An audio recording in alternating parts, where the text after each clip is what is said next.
যুগে যুগে ইহুদির বাচ্চারা মুসলমানদের দুশ্মন করেছে, কোরআনের দুশ্মন তারা, ইসলামের দুশ্মন, নবীর দুশ্মন, সাহাবায়ে কেরামের দুশ্মন, ওলি আউলিয়াদের দুশ্মন, উলামায়ে হাক্কানির দুশ্মন, ইসলামের দুশ্মন। ঠিক কিনা বলেন? সুতরাং এই ইহুদিদের থেকে আমাদেরকে সতর্ক থাকতে হবে। এই ইহুদিদের পাওয়া দেওয়া যাবে না, তাদেরকে কোনো রূপে বন্ধুরূপে গ্রহণ করা যাবে না। প্রিয় হাজিরিন, সামনে কুরবানি আসতেছে। এখন থেকে আমাকে আপনাকে নিয়ত খালেস করতে হবে। ছোট ভাইয়ের মতন, হাবিলের মতন আপনাকে আমাকে নিয়ত খালেস করতে হবে। আল্লাহ তাআলা আপনাকে আমাকে যে বিধান দিয়েছেন, এটা একমাত্র আল্লাহকে রাজি খুশি করার জন্য, একমাত্র আল্লাহ তাআলার পক্ষ থেকে প্রতিদান পাওয়ার জন্য, আল্লাহর হুকুম বাস্তবায়ন করার জন্য করতে হবে। কোনো লোক দেখানোর উদ্দেশ্যে করা যাবে না। ঠিক কিনা বলে? যদি লোক দেখানোর উদ্দেশ্য থাকে, এখন অনেক সময় রয়েছে, অন্তর পরিষ্কার করুন। সুদ ঘুষের টাকাতে কুরবানি করলে কুরবানি হবে না, লোক দেখানোর উদ্দেশ্যে কুরবানি করলে কুরবানি হবে না। একমাত্র মাওলায়ে পাককে রাজি খুশি করার জন্য, আল্লাহ তাআলার বিধান বাস্তবায়ন করার জন্য, আল্লাহ তাআলার হুকুম বাস্তবায়ন করার জন্যই আমাকে আপনাকে কুরবানি করতে হবে। ওয়াতলু আলাইহিম নাবা বানাই আদম বিল হক। হে নবী, আপনি আপনার সম্প্রদায়কে অথবা বিশ্বের সমস্ত মুসলমানদেরকে জানিয়ে দিন। কি জানিয়ে দেবেন? নাবা আবনাই আদম বিল হক। আদম নবীর দুই সন্তানের ঘটনাকে যথাযথভাবে সত্যরূপে বর্ণনা করে শুনিয়ে দিন।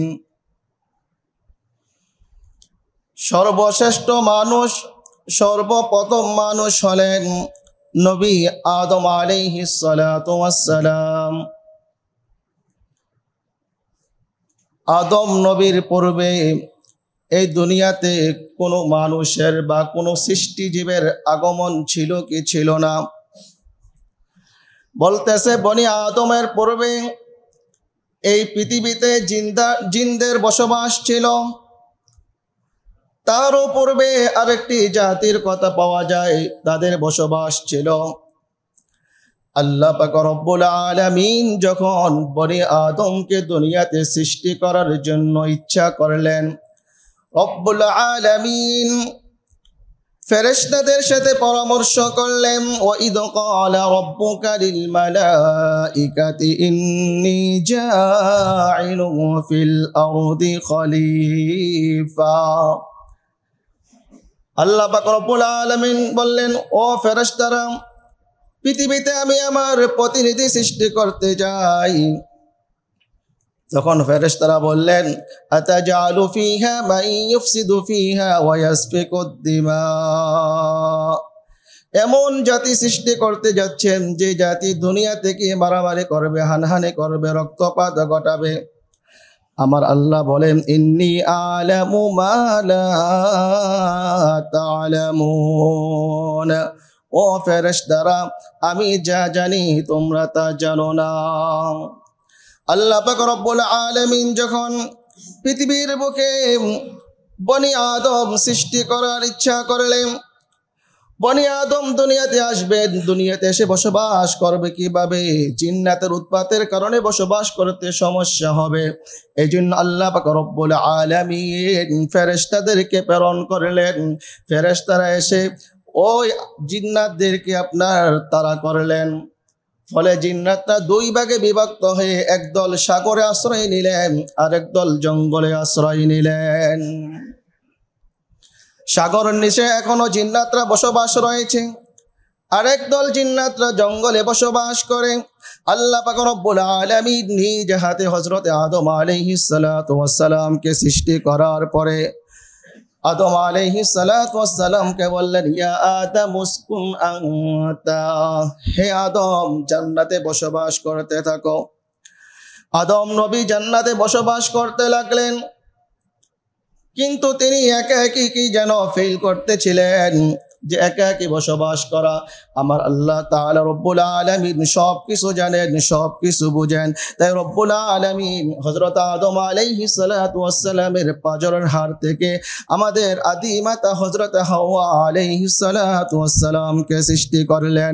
সৃষ্টি করে বললেন, আনতা ওয়া যাওজুকাল জান্নাতা ওয়া কুলা মিনহা রাগাদান হাইসু শি'তুমা।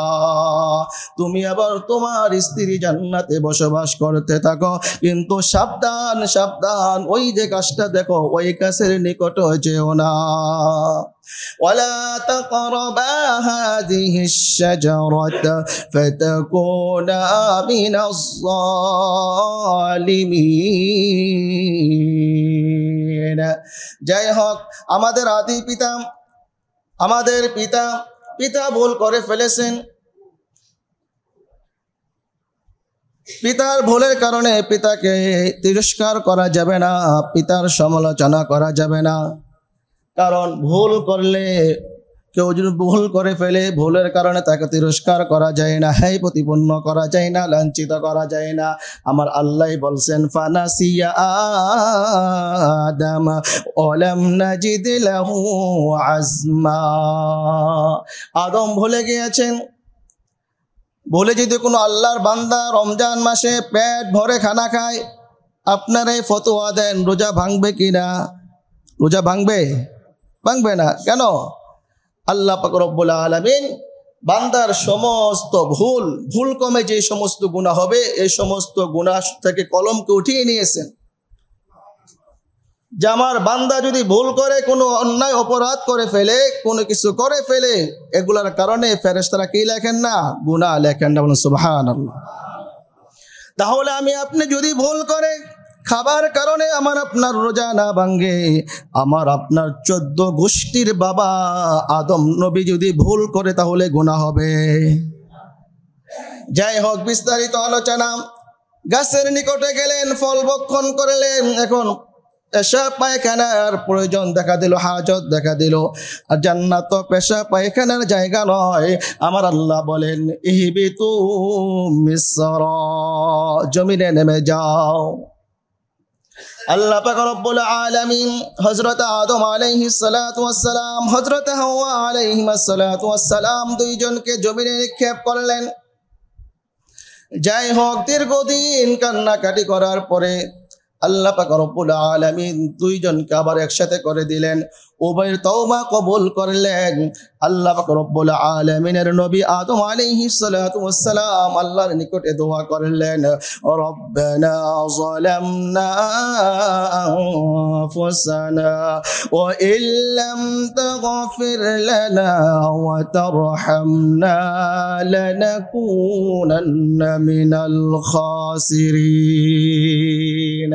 দোয়া করলে আল্লাহ আমার কবুল করেন কিনা? বনি আদমের কোনো দোয়াই মিস হয় না। বনি আদমের কোনো দোয়াই আমার আল্লাহ তাআলা পরিহার করেন না, ছেড়ে দেন না। অবশ্যই মুমিন ব্যক্তির দোয়া কবুল হয়, হয়তো সাথে সাথে কবুল হয়, হয়তো বা কিছুদিন পরে কবুল হয়, অথবা এই দোয়ার বদলায় আল্লাহ তাআলা আমার আপনার উপরে কোনো বড় মুসিবত ছিল, বিপদে ছিল, দোয়ার কারণে আল্লাহ পাক রব্বুল আলামিন ওই মুসিবত থেকে আমাকে আপনাকে হেফাজত করেন। অথবা এই দোয়ার বদলা প্রতিদান আমার আল্লাহ পাক রব্বুল আলামিন কাল কিয়ামতের ময়দানে, হাশরের ময়দানে বান্দার সামনে পেশ করবেন। বিশাল আমল নামা দেখে বনি আদম আল্লাহকে বলবেন, আল্লাহ এই বিশাল আমল কিসের? আমি তো এত আমল করি না, এত নেকির কাজ করি নাই। আমার আল্লাহ বলবেন, ও বান্দা তুমি করেছো। বান্দা বলবেন, আল্লাহ করি নাই। আল্লাহ বলবেন, তুমি করেছো। বান্দা বলবেন, আমি করি নাই। আমার আল্লাহ বলবেন, বান্দা তুমি দুনিয়া থাকতে আমার কাছে দোয়া করেছিলে, আল্লাহ আমাকে তুমি অমুক জিনিসটা দান করো, অমুক জিনিসটা দান করো, ওইটা দান করো, ওইটা দান করো, আমার মনের আশা পূরণ করো। কিন্তু আমি আল্লাহ দুনিয়া তোমার কোনো মনের আশা পূরণ করি নাই, তোমার কোনো দোয়ার প্রতিদান আমি দেই নাই। সমস্ত দোয়ার প্রতিদানগুলো আমি জমা করে রেখেছি, ওই দোয়ার প্রতিদান আজকে তোমার সামনে পেশ করলাম। তখন বান্দা খুশি হয়ে বলবেন, আল্লাহ দুনিয়াতে যদি আমার একটা দোয়া কবুল না হইতো, তাহলে কতই না ভালো হইতো। তাহলে বনি আদমের দোয়া আল্লাহ তাআলা কবুল করেন, সমস্ত মাখলুকের দোয়া আল্লাহ তাআলা কবুল করেন। হযরত আদম আলাইহিস সালাতু ওয়াস সালাম দোয়া করলেন, আল্লাহ আমরা গুনাহ করেছি, অন্যায় করেছি, অপরাধ করেছি, আল্লাহ তুমি যদি আমাদেরকে ক্ষমা না করো, মাফ না করো, তাহলে আমরা ক্ষতিগ্রস্তদের অন্তর্ভুক্ত হয়ে যাব। আমার আল্লাহ নবী আদম আলাইহিস সালাতু ওয়াস সালামের দোয়া কবুল করেন, বলুন সুবহানাল্লাহ। এই নবী আদম আলাইহিস সালাতু ওয়াস সালাম এবং হযরত হাওয়া আলাইহিস সালাতু ওয়াস সালামের গর্ভ থেকে আল্লাহ পাক রব্বুল আলামিন দুইজন করে সন্তান দুনিয়াতে প্রেরণ করতেন। একজন পুত্র সন্তান, আরেকজন হলো কন্যা সন্তান। যেহেতু আদম আলাইহিস সালাতু ওয়াস সালামের জমানায় নবী আদম আলাইহিস সালাতু ওয়াস সালাম ব্যতীত আর কোনো জাতি ছিল না, আর কোনো উম্মত ছিল না, আর কোনো মানুষ ছিল না। এই জন্য হযরত আদম আলাইহিস সালাতু ওয়াস সালামের শরীয়তের মাঝে নিয়ম করা হলো, মার গর্ভ থেকে প্রথম যে দুই সন্তান আসবে তারা পরস্পর সহোদর ভাই বোন, আপন ভাই বোন। পরবর্তী যে সন্তান আসবে, ছেলে মেয়ে আসবে, তারা পরস্পর সহোদর ভাই বোন। কিন্তু প্রথম গর্ভ থেকে যে পুত্র সন্তান জন্ম লাভ করবেন এবং দ্বিতীয় পর্যায়ে যে কন্যা সন্তান জন্ম লাভ করবেন, তারা পরস্পর আপন ভাই বোন না। কারণ তখন লোক ছিল না, অন্য কোনো জাতি ছিল না, অন্য কোনো মানুষ ছিল না। প্রয়োজনের খাতিরে আল্লাহ সুবহানাহু ওয়া তাআলা আদম নবীর আপনার শরীয়তের মাঝে এই বিধান জারি করে দিলেন, প্রথম যে দুই সন্তান জন্মগ্রহণ করেছেন তারা পরস্পর কি ভাই বোন, পরে দুই যে সন্তান জন্মগ্রহণ করেছেন তারা পরস্পর আপন ভাই বোন নয়। সুতরাং পরের সাথে আগের সাথে বিবাহ বন্ধনে আবদ্ধ হওয়া কি আছে, জায়েজ আছে। আদম আলাইহিস সালাতু ওয়াস সালামের পুত্র ছিল হাবিল এবং কাবিল। কাবিলের সাথে যে কন্যা সন্তান জন্মগ্রহণ করেছিল ওই কন্যা সন্তানের নাম হলো আকলিমা, পরম সুন্দরী রূপসী মেয়ে। আর হাবিলের সাথে যে কন্যা সন্তান জন্মগ্রহণ করেছেন তার নাম হলো লায়ুজা, ওই কন্যা সন্তান হলো খুবই কালা এবং কদাচার।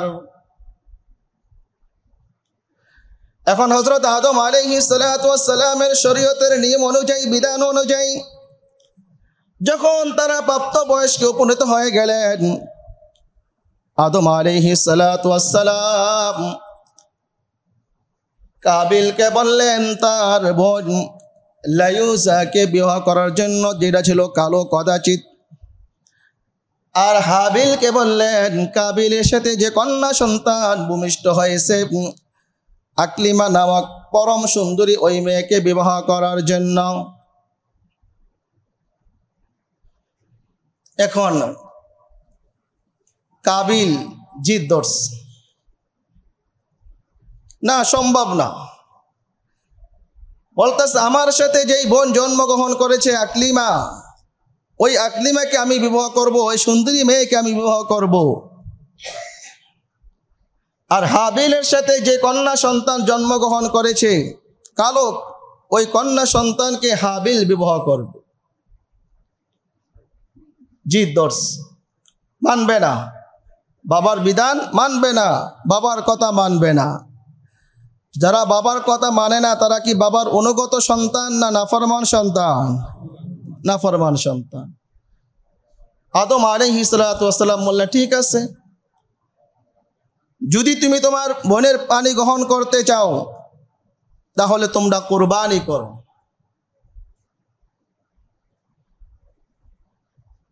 হযরতে আদম আলাইহিস সালাতু ওয়াস সালাম দুই ভাইকে কুরবানি করার আদেশ করলেন এবং বলে দিলেন তোমাদের দুই ভাইয়ের মধ্যে থেকে যার কুরবানি কবুল হবে সেই তোমার পরমা সুন্দরী বোনের পানি গ্রহণ করবে, তাকে বিবাহ করবে। হাবিলের ছিল আপনার, সে দুম্বা পালতো, লালন পালন করত। আর কাবিল সে ছিল কৃষক মানুষ, কৃষি কাজ করত। আর তখনকার জমানায় কুরবানি কবুল হওয়ার আলামত ছিল, নিদর্শন ছিল আসমান থেকে আগুন এসে যার কুরবানি কবুল হবে, গ্রহণীয় হবে, ওই কুরবানি পশুকে বা ওই কুরবানির বস্তুটাকে জ্বালিয়ে দিবে, পুড়িয়ে দিবে। ওই নিয়ম যদি আজকে আমাদের বর্তমানে থাকতো তাহলে আমাদের কি অবস্থা হইতো একটু চিন্তা করেন। এলাকায় মুখ দেখানো যাইতো, যার কোরবানি কবুল হইতো না বুঝতো কি সে সুদের টাকাটা কোরবানি দিছে, ঘুষের টাকাটা কোরবানি দিছে, মানুষের টাকা আত্মসাৎ করে কোরবানি দিয়েছে, অথবা তার নিয়তের মাঝে কি আছে গরমিল আছে, সে লোক দেখানোর জন্য কোরবানি দিয়েছেন, সমাজে সে লোক মুখ দেখাইতে পারতো না, ঠিক কিনা বলেন? আমার আল্লাহ দয়া করেছেন, মায়া করেছেন, আগের ওই নিয়ম আমাদের মাঝে রাখেন নাই। আল্লাহ তাআলা আগের নিয়মকে বাতিল করে উম্মতে মুহাম্মাদের খাতিরে, মুহাম্মদ সাল্লাল্লাহু আলাইহি সাল্লামের খাতিরে আগের নিয়মকে বাতিল করে আমাদের মাঝে আল্লাহ তাআলা সুন্দর বিধান দিয়েছেন। কারটা কবুল হইল, কারটা কবুল হইল না, এটা একমাত্র জানেন কে? আর কেউ জানেন? জানেন। প্রিয় হাজিরিন, এখন হাবিল একটা দুম্বা রেখে আসলেন, কাবিল কিছু শস্য রেখে আসলেন। এবার আসমান থেকে অগ্নিকুণ্ড এসে, আগুন এসে হাবিলের দুম্বাকে পুড়িয়ে দিল, জ্বালিয়ে দিল, ভস্ম করে দিল। আর কাবিল যে শস্য রেখেছিলেন, গম রেখেছিলেন, শস্য দানা রেখেছিলেন, যেভাবে রেখেছিলেন সেভাবে পড়ে আছে। এবার তো কাবিলের রাগ গুসা আরো বেড়ে গেছে, জিদ করছে যে না, আমার ভাইকে আর দুনিয়াতে রাখা যাবে না। নাই ভাই, ভাই সত্য তুমি সমাজে নাই, আমরা সবাই তো ফেরেশতা, আমরা আমাদের ভাইদেরকে খুব মহাব্বত করি, খুব ভালোবাসি না? যদিও অনেক সময় অনেকে দেখায় যে না আমাদের ভাই ভাই খুব মিল আছে, মহাব্বত আছে, কিন্তু আমরা তো জানি ভিতরে কত অবস্থা। ভিতরে ভাই ভাইদের সাপ আর বিড়ালের সম্পর্ক, আপনার বিড়াল না কি জানি এটা বলে, বেজি, বেজির সম্পর্ক। ভিতরে ভিতরে ভাই আর বাবা, দুই ভাইয়ের মাঝে সাপ আর বেজির সম্পর্ক, কিন্তু বাহ্যিকভাবে দেখায় যে ভাই ভাই খুব মহাব্বত আছে, খুব মিল আছে, খুব আন্ডারস্ট্যান্ডিং আছে। এই দেখায় তো লাভ নাই। আজকে আমরা বড় ভাইকে সম্মান করি না।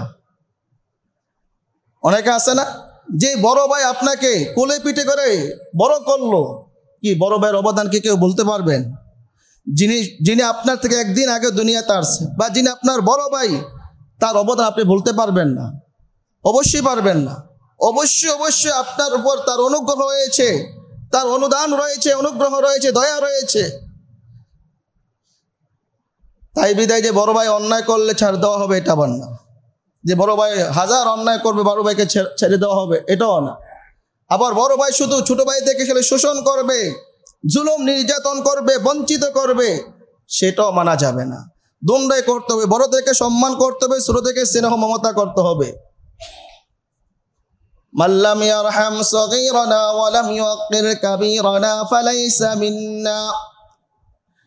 রাসূল বলেছেন যে আমাদের ছোটদেরকে, বড়দেরকে সম্মান করে না এবং ছোটদেরকে স্নেহ মমতা করে না, আদর স্নেহ করে না, রাসূল বলতেছেন সে আমার উম্মতের অন্তর্ভুক্ত নয়।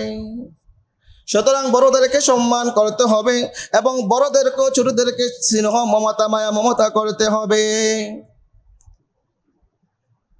এবার কাবিল বলে ফেললেন যে না না না, আমি আমার ভাইকে হত্যা করব, আমি আমার ভাইকে দুনিয়ার বুকে আর রাখতে দিব না, দুনিয়ার বুক থেকে ভাইকে চিরতরের জন্য বিদায় করে দিব।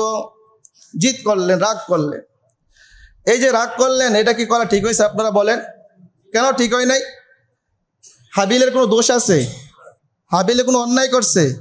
হাবিল তো বাবার আদেশ পালন করছেন, হাবিল তো আল্লাহ তাআলার আদেশ কি করছেন? বাস্তবায়ন করছেন। আর কাবিল সে অনর্থক, অহেতুক সে রাগ করলো যে তার ভাইকে হত্যা করবে। আল্লাহ তাআলা তাদের ঘটনাটা কোরআনে কারিমের মধ্যে সুন্দর করে তুলে ধরেছেন।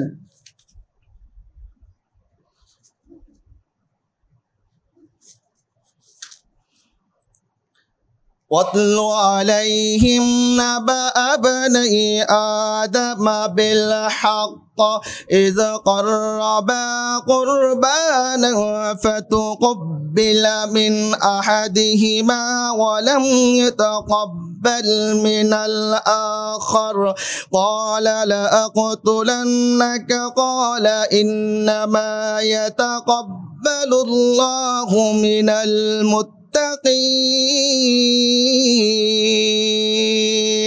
إذ قربا قربانا فتقبل من أحدهما ولم يتقبل من الآخر যে তাদের দুইজনের একজন কিছু বস্তু উৎসর্গ করলো আল্লাহ সুবহানাহু ওয়া তাআলা তাদের দুইজনের একজনের কুরবানিকে কবুল করলেন এবং অপরজনের কুরবানিকে আল্লাহ তাআলা কবুল করেন নাই। তাহলে আল্লাহ পাক রব্বুল আলামিন যারা আল্লাহ তাআলার জন্য, যারা আল্লাহকে রাজি খুশি করার জন্য, যারা আল্লাহর পক্ষ থেকে সওয়াব পাওয়ার জন্য, প্রতিদান পাওয়ার জন্য কুরবানি করে, আমার আল্লাহ তাদের কুরবানি কবুল করে নেন। ঠিক কিনা বলে? এখন অপর ভাই বলতেছেন, লা ইম বাসাক্তা ইলাইয়া ইয়াদাকা লিতাকতুলানি মা আনা বিবাসিতি ইয়াদিয়া ইলাই ইন্নী আখাফুল্লাহ রাব্বাল আলামিন। বড় ভাই যখন ছোট ভাইকে লক্ষ্য করে বললেন, আমি তোমাকে হত্যা করব, আমি তোমাকে দুনিয়া থেকে বিদায় করে দিব। ছোট ভাই রাগ দেখাই নাই, বরং ছোট ভাই নম্র হয়েছেন, ভদ্র হয়েছেন, নম্রতার পরিচয় দিয়েছেন। বলছেন, ভাই তুমি যদি আমাকে হত্যা করার জন্য তোমার হাত আমার দিকে সম্প্রসারিত করো, লা ইম বাসাত্তা ইলাইয়া ইয়াদাকা, তোমার হাত যদি আমার দিকে সম্প্রসারিত করো, লিতাকতুলানি, আমাকে হত্যা করার জন্য, মা আনা বিবাসিতি ইলাইয়া ইয়াদাক, আমি আমার হাত তোমার দিকে সম্প্রসারিত করব না। অর্থাৎ তোমাকে হত্যা করার জন্য আমি আমার হাতকে সম্প্রসারিত করব না, তোমাকে হত্যা করব না। কেন হত্যা করব না? ইন্নী আখাফুল্লাহ রাব্বাল আলামিন।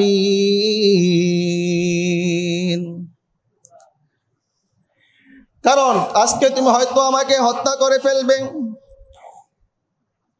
কিন্তু একদিন তোমাকে আমাকে মৃত্যুবরণ করতে হবে। মৃত্যুর হাত থেকে আমরা কেউ রক্ষা পাবো না, কেউ বাঁচতে পারবো না। এই পৃথিবী যার জন্য সৃষ্টি করা হয়েছে, যার কারণে এই পৃথিবীর আলো বাতাস আমরা দেখতে পেয়েছি, যার উসিলা এই কুল কায়নাত সৃষ্টি করা হয়েছে, আমার আপনার প্রাণের নবী, দয়ার নবী, রহমাতাল লিল আলামিন সাল্লাল্লাহু আলাইহি ওয়াসাল্লাম পৃথিবীতে এসে থাকতে পারে নাই। হযরতে মূসা আলাইহিস সালাতু ওয়াস সালামকে অফার দেওয়া হয়েছে। মূসা আলাইহিস সালাতু ওয়াস সালামের দরবারে যখন আজরাইল আলাইহিস সালাতু ওয়াস সালাম আসলেন, থাপ্পড় মেরে চোখ কানা করে ফেলেছেন। আজরাইল আল্লাহর দরবারে চলে গেলেন, আল্লাহ দেখেন আপনার পয়গম্বর মূসা থাপ্পড় মেরে আমার চোখ কানা করে ফেলেছে। আমার আল্লাহ পাক রব্বুল আলামিন হযরতে আজরাইল আলাইহিস সালাতু ওয়াস সালামকে আবার প্রেরণ করলেন, ও আজরাইল, মূসার নিকটে যাও, এই দুম্বা নিয়ে যাও এবং তাকে বলবে এই দুম্বার পিঠের উপরে হাত রাখার জন্য। তার হাতের পিছনে নিচে যে কয়টা পশম পড়বে, প্রতিটি পশমের বিনিময়ে আমি আল্লাহ হযরত মূসাকে 1000 বছর করে হায়াত দান করব। হযরত মূসা আলাইহিস সালাতু ওয়াস সালাম বললেন, ভাই আজরাইল, তারপরও কি আমাকে মৃত্যুবরণ করতে হবে? বলে, হ্যাঁ হ্যাঁ, তারপরও আপনাকে মৃত্যুবরণ করতে হবে। হযরত মূসা আলাইহিস সালাতু ওয়াস সালাম বলেন, তারপরও যদি আমাকে মৃত্যুবরণ করতে হয় তাহলে আমার আর বেঁচে থাকা দরকার নাই, এই মুহূর্তে আমার জান কবজ করে নাও। তো আমার নবী থাকতে পারে নাই, কোনো নবী থাকতে পারে নাই, কোনো পীর আউলিয়া থাকতে পারে নাই, কোনো আলেম থাকতে পারে না, কোনো হাজি থাকতে পারে না, কোনো গাজী থাকতে পারে না। সবাইকে আল্লাহর দরবারে চলে যেতে হবে। ওই দিন যদি আমার আল্লাহ আমাকে জিজ্ঞাসা করে, কেন ভাইয়ের উপরে হাত উঠাইলি, ওই দিনকে আমি ভয় করি, যেই দিন আমার আল্লাহর সামনে দণ্ডায়মান হতে হবে। এই জন্য আজকে তুমি যদি আমাকে হত্যা করার জন্য তোমার হাত আমার দিকে সম্প্রসারিত করো, আমি কিন্তু তোমাকে হত্যা করার জন্য আমার হাত তোমার দিকে সম্প্রসারিত করব না, কারণ আমি বিশ্ব পালন কর্তা রব্বুল আলামিনকে ভয় করি। তারপরে বলতেছেন ইন্নী উরিদু আন তাবুআ বিইসমি ওয়া ইসমিকা ফাতাকুনা মিন আসহাবিন নার। ভাই তুমি যদি আমাকে হত্যা করো তাহলে তুমি তোমার পাপের বোঝা এবং আমার পাপের বোঝাই নিয়ে তুমি কি করবা, ফিরে যাইবা। আমি চাই তুমি আমার বোঝা এবং তোমার পাপের বোঝা নাও, বহন করো। অন্যায়ভাবে যখন হত্যা করবে, একটা হলো যদি আপনার শরীয়তে যেগুলা বিধান রয়েছে, কিসাসের বিধান, অথবা নারী পুরুষ যদি বিবাহিত নারী পুরুষ যদি কি করে জিনা করে, ওই ক্ষেত্রে হত্যা করার কি আছে, বিধান আছে। কিন্তু অন্যায় করে নাই, অপরাধ করে নাই, কিচ্ছু আপনার জুলুম নির্যাতন করে নাই, অন্যায়ভাবে আপনি যখন প্রাণীকে হত্যা করবেন, একটা ব্যক্তিকে হত্যা করবেন, তখন আপনার গুনাহ তো আছেই, যাকে হত্যা করলেন তার গুনার বোঝাও আপনার উপরে চাপিয়ে দেওয়া হয়। এই জন্য ছোট ভাই বলতেছেন ইন্নী উরিদু আন তাবুআ বিইসমি ওয়া ইসমিকা ফাতাকুনা মিন আসহাবিন নার ওয়া যালিকা জাযাউয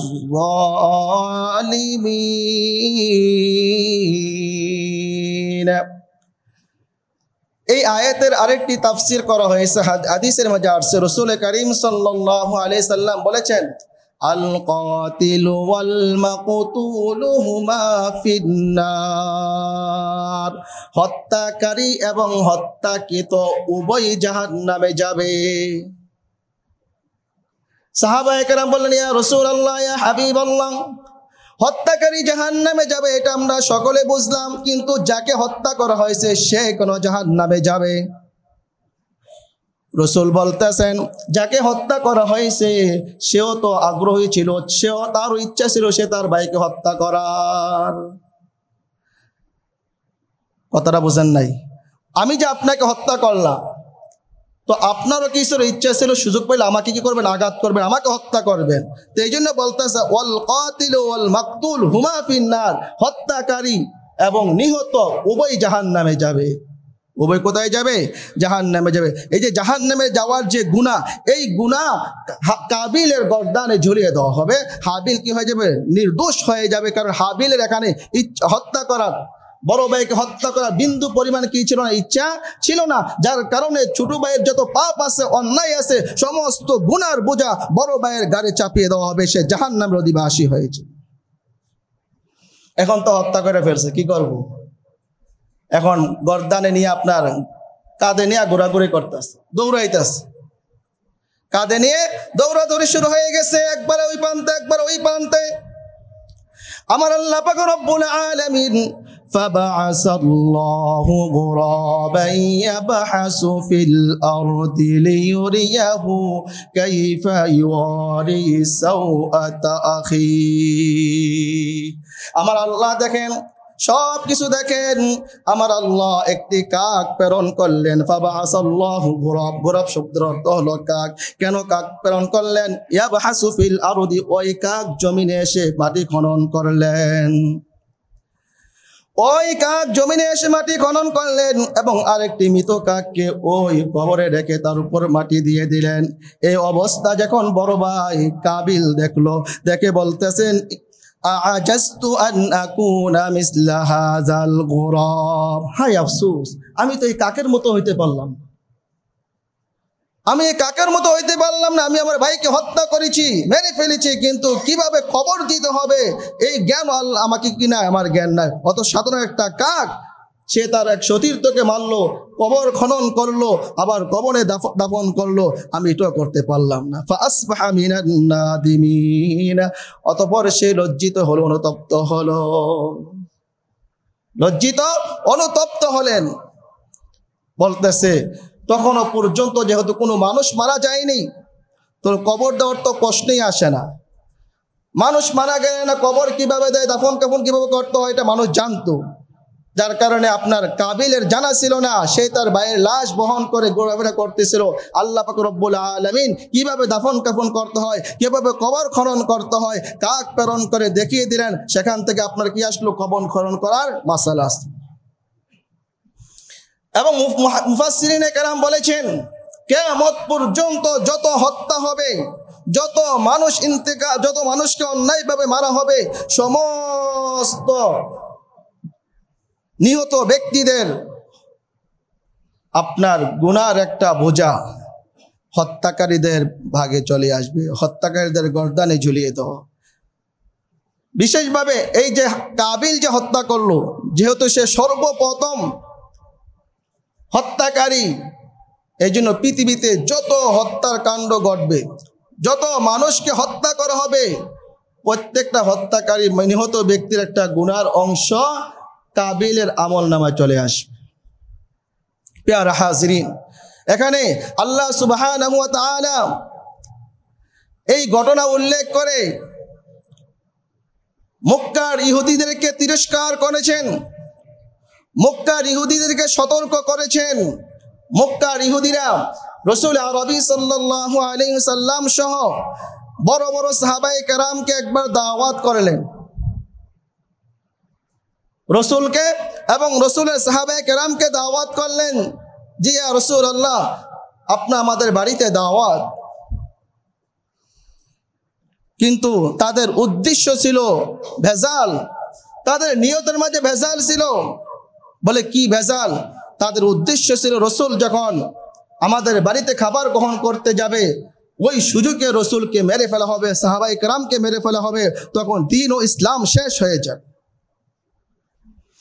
রসুল করিম সাল্লাল্লাহু আলাইহি সাল্লাম এবং সাহাবায়ে কেরাম যখন ওই ইহুদির বাড়িতে গেলেন, ইহুদিরা খুব চালাক, খুব বিচক্ষণ মানুষ। রসুলের পিঠকে দেয়ালের দিকে করে বসালেন। এই যে মসজিদে দেয়াল আছে, এই দেয়ালটা রসুলের পিছনের দিকে, সাহাবায়ে কেরামের পিছনের দিকে। তো তাদের মাকসাদ ছিল পিছন দিক থেকে আক্রমণ করলে দেখবে না, তাদের উদ্দেশ্য ছিল পিছন দিক থেকে বড় পাথর মেরে রসুল এবং সাহাবায়ে কেরামকে ধ্বংস করে দিবে, সাহাবায়ে কেরামকে হত্যা করে ফেলবে। কেন হত্যা করে ফেলবে? তাদের হিংসা, কুদ, রাগ ছিল এটাই যে বিশ্ব নবী, শ্রেষ্ঠ নবী, আখিরি নবী, দু জাহানের কান্ডারি নবী বনি ইসরাইল থেকে আসবেন। কিন্তু আল্লাহ তাআলা যেহেতু শ্রেষ্ঠ নবীকে বনি ইসরাইল থেকে প্রেরণ করেন নাই, শ্রেষ্ঠ নবীকে আল্লাহ তাআলা বনি ইসমাইল থেকে প্রেরণ করেছেন। এই রাগের কুদের কারণে তারা চেয়েছিল আমার নবী, আমার আপনার পানের নবীকে তারা দুনিয়া থেকে চিরতরের জন্য বিদায় করে দেওয়ার জন্য। কিন্তু আমার আল্লাহ ওহীর মাধ্যমে জানিয়ে দিলেন, হে আমার নবী, হে আমার বন্ধু, আপনার বিরুদ্ধে ষড়যন্ত্র চলতেছে, আপনার সাহাবায়ে কেরামের বিরুদ্ধে ষড়যন্ত্র চলতেছে। আপনি যদি এখানে বেশি সময় অপেক্ষা করেন, তাহলে আপনাকে একবারে দুনিয়া থেকে নস্যাৎ করে দেওয়া হবে, আপনাকে মেরে ফেলা হবে। ওহী নাযিল হওয়ার সাথে সাথে আমার আপনার পানের নবী, দু জাহানের নবী, মায়ের নবী, রাহমাতাল লিল আলামিন সাল্লাল্লাহু আলাইহি সাল্লাম ওই জায়গা থেকে সরে পড়লেন। আরেকবার এক ইহুদি মহিলা বিশ্ব নবী, দয়ার নবী, মায়ের নবী, রাহমাতাল লিল আলামিন সাল্লাল্লাহু আলাইহি সাল্লামকে দাওয়াত করলেন। দাওয়াত করে আপনার বকরির মাধ্যমে রসুলকে দাওয়াত করলেন, রসুলকে বকরির গোশত খাওয়াবে, আর ওই বকরির গোশতের মধ্যে বিষ মিশিয়ে দিল। রসুল আরবি সাল্লাল্লাহু আলাইহি সাল্লাম ইহুদি মহিলার দাওয়াত কবুল করে তার বাড়িতে গেলেন এবং রসুল করিম সাল্লাল্লাহু আলাইহি সাল্লাম ওই বকরির গোশত থেকে কিছু পরিমাণ খেয়েও ফেলেছিলেন। জিবরাইল আমিন আলাইহিস সালাতু ওয়াস সালাম সাথে সাথে হাত ধরে ফেললেন, ইয়া রাসূলুল্লাহ, ইয়া হাবিবাল্লাহ, আর এক টুকরাও আপনি আপনার মুখে দিবেন না। রসুল বলতেছেন, ওই যে আমি বিষ মিশ্রিত বকরির গোশত খেয়েছিলাম, মৃত্যুর সময় বলতেছেন আম্মা আয়েশাকে, ওই বিষ ক্রিয়া এখন আমার অনুভূত হচ্ছে, ওই বিষ ক্রিয়া এখন আমার অনুভূত হচ্ছে, ওই বিষ ক্রিয়া মনে হচ্ছে আমার কলিজা জ্বালিয়ে দিচ্ছে। এরকম ভাবে যুগে যুগে ইহুদির বাচ্চারা মুসলমানদের দুশমন করেছে, কোরআনের দুশমন তারা, ইসলামের দুশমন, নবীর দুশমন, সাহাবায়ে কেরামের দুশমন, ওলি আউলিয়াদের দুশমন, উলামায়ে হাক্কানির দুশমন, ইসলামের দুশমন। ঠিক কিনা বলে? সুতরাং এই ইহুদিদের থেকে আমাদেরকে সতর্ক থাকতে হবে। এই ইহুদিদের পাওয়া কি যাবে না, পাওয়া দেওয়া যাবে না, তাদেরকে কোনো রূপে বন্ধুরূপে গ্রহণ করা যাবে না। প্রিয় হাজিরিন, সামনে কুরবানি আসতেছে, এখন থেকে আমাকে আপনাকে নিয়ত খালেস করতে হবে। ছোট ভাইয়ের মতন, হাবিলের মতন আপনাকে আমাকে নিয়ত খালেস করতে হবে। আল্লাহ তাআলা আপনাকে আমাকে যে বিধান দিয়েছেন এটা একমাত্র আল্লাহকে রাজি খুশি করার জন্য, একমাত্র আল্লাহ তাআলার পক্ষ থেকে প্রতিদান পাওয়ার জন্য, আল্লাহর হুকুম বাস্তবায়ন করার জন্য করতে হবে। কোনো লোক দেখানোর উদ্দেশ্যে করা যাবে না, ঠিক কিনা বলে? যদি লোক দেখানোর উদ্দেশ্য থাকে, এখন অনেক সময় রয়েছে, অন্তর পরিষ্কার করুন। সুদ ঘুষের টাকাতে কুরবানি করলে কুরবানি হবে না, লোক দেখানোর উদ্দেশ্যে কুরবানি করলে কুরবানি হবে না। একমাত্র মাওলায়ে পাককে রাজি খুশি করার জন্য, আল্লাহ তাআলার বিধান বাস্তবায়ন করার জন্য, আল্লাহ তাআলার হুকুম বাস্তবায়ন করার জন্যই আমাকে আপনাকে কুরবানি করতে হবে। করার জন্য রাজি আছে তো ইনশাআল্লাহ? একমাত্র কার জন্য কুরবানি করব ইনশাআল্লাহ? আল্লাহর জন্য। আল্লাহ তোমাকে রাজি খুশি করার জন্য আমাদের সকলকে কুরবানি করার তৌফিক দান করো।